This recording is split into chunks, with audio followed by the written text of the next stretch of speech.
আসসালামু আলাইকুম সুপ্রিয় এইচএসসিয়ান, তোমাদের যারা চট্টগ্রাম বোর্ডে, আমি আবার বলতেছি চট্টগ্রাম বোর্ডে যারা আজকে অ্যাকাউন্টিং সেকেন্ড পেপার পরীক্ষা দিয়েছো, তাদের অ্যাকাউন্টিং প্রশ্নের সলিউশন নিয়ে হাজির হয়েছি।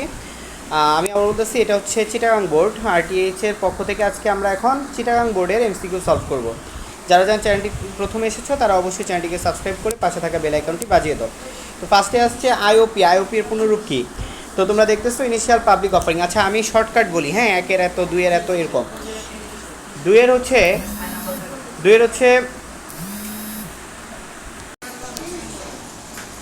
সো তারপরে দেখো ওভারে শেয়ার ইস্যু করলে 2 ও 3। তারপর হচ্ছে তোমরা দেখতেছো যে এখানে একটা উদ্দীপক আছে। তো এটার হচ্ছে গ নাম্বার, হ্যাঁ, মূলধন সংগ্রহের উদ্দেশ্যে কোম্পানির অনুমিত মূলধনের শতকরা কত ভাগ শেয়ার ইস্যু করা হয়েছে? অতিরিক্ত আবেদনের শেয়ার সংখ্যা কত? 50,000। নিচের কোনটি কাল্পনিক সম্পদ? শেয়ার অবহার। কোম্পানির শেয়ার হোল্ডারদের সত্ত্বের অংশ 1, 2, 3। তারপরে খেয়াল করো 8 নাম্বার দেখো তোমরা, সমাপনী মজুত পণ্য 3 লক্ষ টাকা, এটা হচ্ছে 2,70,000 টাকা অ্যান্সার হবে।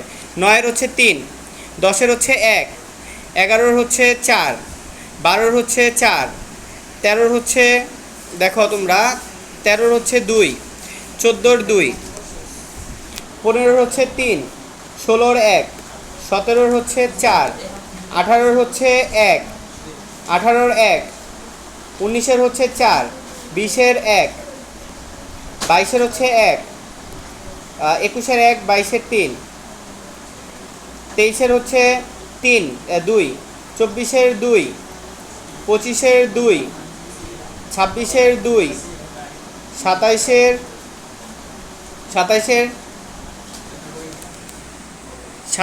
4, 28-এর 3, 29-এর 3, 30-এর হচ্ছে 3।